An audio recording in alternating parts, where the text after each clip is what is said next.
صوت، لقيت صوت غريب، كان صوت مرعب جدا اللي كان جاي من الأوضة اللي كان بيدي جوزي فيها الدرس البنت معاه في المدرسة. ما فهمتش كان بيقول ايه، وفجأة فتحت الباب على جوزي ولقيت اللي محدش يتوقعه. اسمي مرام، عندي 29 سنة، في عائلة تكاد تكون معدومة المال، لأن والدي راجل كبير سنا ما يقرب 70 سنة، ووالدتي ربة منزل ما بتشتغلش. كانت الدنيا جاية علينا قوي، ولأني كنت بنت مش جميلة قوي مفيش ولا عريس جالي.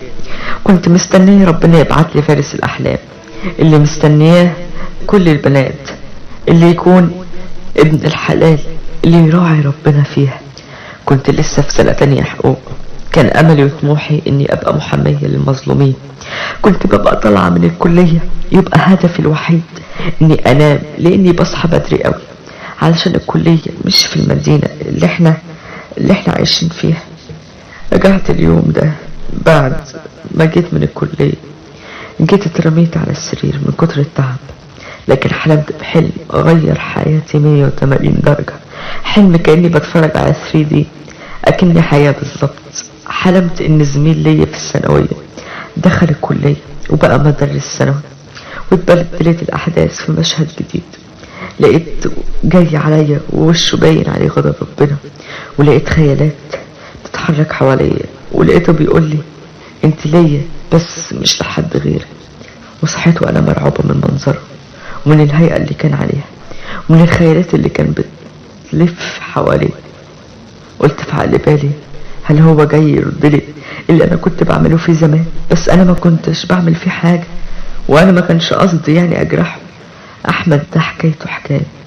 كنا واحنا في الاعدادية والثانوية كان كل شوية يبعت لي جوابات حب انه بيحبني وكده ونفسه يتجوزني، لكن كنت في الوقت ده ما كنتش شايفة اصلا. انا كنت بروح المدرسة بلبس مش حلو قوي، وما كنتش اخده من الجمال اللي هو، بس كنت ذكية. ربنا من عليا بنعمة الذكاء، علشان كده كل الاغنياء بيصاحبوني طبعا علشان مصلحتهم. وانا الصراحة كنت بحب واحد من الاغنياء دول، وما كنتش ببص لاحمد اللي شفته في الحلم لانه من طبقتي فقير. قلت احب واتجوزه علشان يزيد الفقر فقر. المهم بعد ما عرفت اللي ده حلم واستعذت بالله من الشيطان الرجيم، لبست هدومي وفطرت علشان اروح الكلية. ولكن الصدمة تبتدي من هنا، تبتدي من الوقت ده.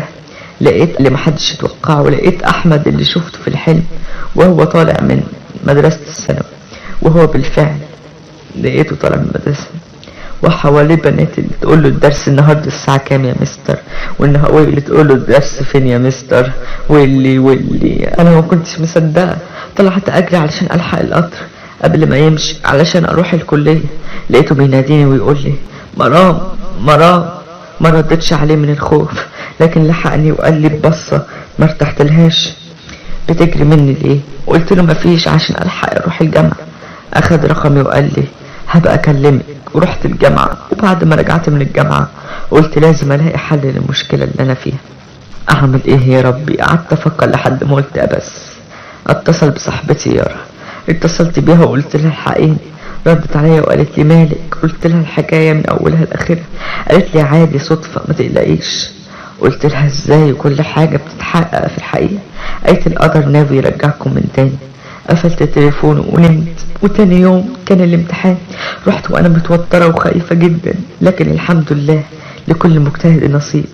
بعد ايام طلعت النتيجة ونجحت في الامتحان بتقديم ممتاز مع مرتبة الشرف. وبعد ما رحت لقيت عيلتي فرحانين بي، ولقيت ابويا جاي ويقول لي في عريس جاي يتقدم لك. قلت له مين؟ قال لي واحد اسمه احمد مدرس في مدرسة الثانوية اللي جنبينا، بس خاصة ومرتبة عالية قوي فيها. قلت له بدون تفكير مش موافقة. قال لي بكل جحود لازم توافقي علشان يطلعنا من الفقر ده. قلت له بالشهادة بتاعتي اطلع محامية. رد عليا وقال لي الست ملهاش غير بيتها وجوزها، انت ما تعرفيش دافع كام مهر؟ ده دافع 50,000 جنيه مهر. ما بالك انت؟ دخلت جري الأوضة وانا دموعي على خدي، لكن اتغلبت على امري لان الست في مجتمعنا ملهاش حق الرفض، خصوصا ان كان اهلها فقراء. اتغلبت على امري واتجوزته. اتجوزته كان في بيت العيلة اللي انا سميته بيت السفاحين. لقيته بعد ما اتجوزنا بيجيب بنت واحدة بس كل يوم ويديها درس خصوصي. بس اللي بشوفهم على البنات دول اللي هم غلابة ازاي يقدروا على الدرس الخصوصي. كان كل ما تيجي بنت عنده يقول لي روحي لأهلك، روحي هاتي طلبات لأمي، وكانت أمه بتخليني أجيب طلبات لا تعد ولا تحصى. وبعد كده أجي ألاقي عرقان جدا وأكني شاف حاجة مرعبة. أقول له مالك وفين البنت اللي كانت بتاخد معانا درس؟ يقول لي روحت. كنت بستغرب، وخصوصا إنه كان بيجيب بنتين كل أسبوع. وفي يوم جاله 3 بنات قال لي روحي عند أمك وباتي هناك لأن أبوكي هيتعب. قلت له وانت ايش عرفك؟ قال لي روحي وانت تشوفي. فعلا رحت لقيته تعبان جدا. قلت له يا بابا انا قلت لاحمد انك تعبان. قال لي لا والله يا بنتي انا لسه الضغط قايم عليا دلوقتي. اطمنت عليه وقلت في بالي انا اروح دلوقتي البيت واشوفه بيعمل ايه.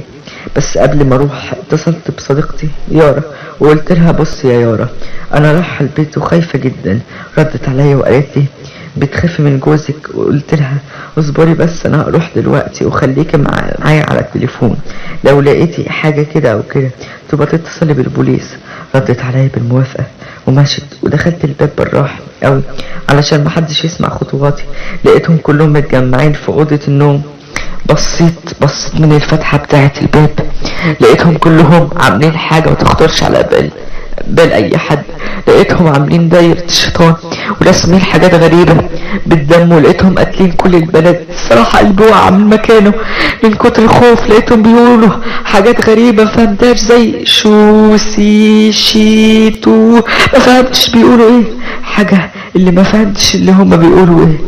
بيقولوا تقبل منا يا الشيطان الأعظم هذا القربان. هو ده اللي فهمته. طلعت جري وقفت بعيد عنهم وقلت ليارا الحقي ده طلع بيقبض الشيطان وقتلني البنات، بلغ البوليس بسرعة.